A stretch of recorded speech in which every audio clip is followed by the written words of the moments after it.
यहाँ पर देखिए दोस्तों, सवाल क्या कह रहा है कि एक रसायन प्रयोगशाला ने फेरस सल्फेट के 25% घोल की मांग की है। एक आपूर्तिकर्ता के पास 20% घोल के 40 मिलीलीटर उपलब्ध हैं। 25% घोल प्राप्त करने के लिए उसमें कितने मिलीलीटर 40% घोल मिलाने चाहिए? 2 दशमलव स्थानों तक सही उत्तर आपको बताना है। ठीक है, तो ऐसे सवालों के लिए क्या करना है, एलिगेशन मेथड लगाना है। तो आपका दे क्या रखा है कि 20% और आपका 40%, इन दोनों को मिला के आपको 25% बनाना है। यानी कि जो आपका सॉल्यूशन फाइनल होगा उसमें 25% जो है आपका फेरस सल्फेट होना चाहिए। इसका जो रेशियो दे रखा है वो 40 ml दे रखा है, इसका क्वांटिटी 40 ml दे रखा है और इसका क्वांटिटी आपको निकालना है। ठीक है, तो यहाँ से इसको घटाएंगे, ज़्यादा में से कम को घटाएंगे तो इधर कितना आ जाएगा, ये जो वैल्यू रहेगा हमेशा इसके और इसके बीच में रहेगा, ये याद रखिएगा।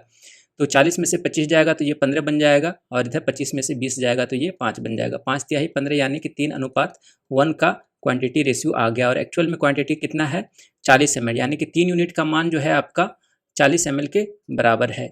3 यूनिट का मान 40 ml है, तो 1 यूनिट का मान कितना हो जाएगा, तो 1 यूनिट का मान 40/3 ml हो जाएगा, जो कि आएगा 13.33 मिलीलीटर। ठीक है, ये आपका आंसर आ जाएगा ऑप्शन नंबर ए। अगर इसको हम बेसिक तरीके से बनाना चाहें, जो बेसिक कंसेप्ट है आपका वो बनाना चाहें, तो आप कैसे बनाएंगे, तो यहाँ पर देखिए कि आपके पास 40 ml सॉल्यूशन है। ठीक है, 40 ml का 20% कितना हो गया, वो आपका फेरस सल्फेट सॉल्यूशन हो गया।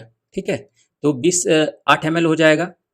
और मान लेते हैं कि x ml का है ना, आपको 40% घोल निकालना है। ठीक है, तो ये हो गया आपका 40%। तो x ml का 40% कितना आ जाएगा, 0.4x। ठीक है, टोटल सॉल्यूशन इधर कितना हो जाएगा, 40 + x, और इधर कितना हो जाएगा फेरस सल्फेट का क्वांटिटी टोटल 8 + 0.4x। और ये जो फेरस सल्फेट है ना, वो टोटल सॉल्यूशन का कितना होना चाहिए, 25% होना चाहिए। ठीक है, तो इसका 25% हो जाएगा, ये 25/100। इसको इक्वेट कर देंगे।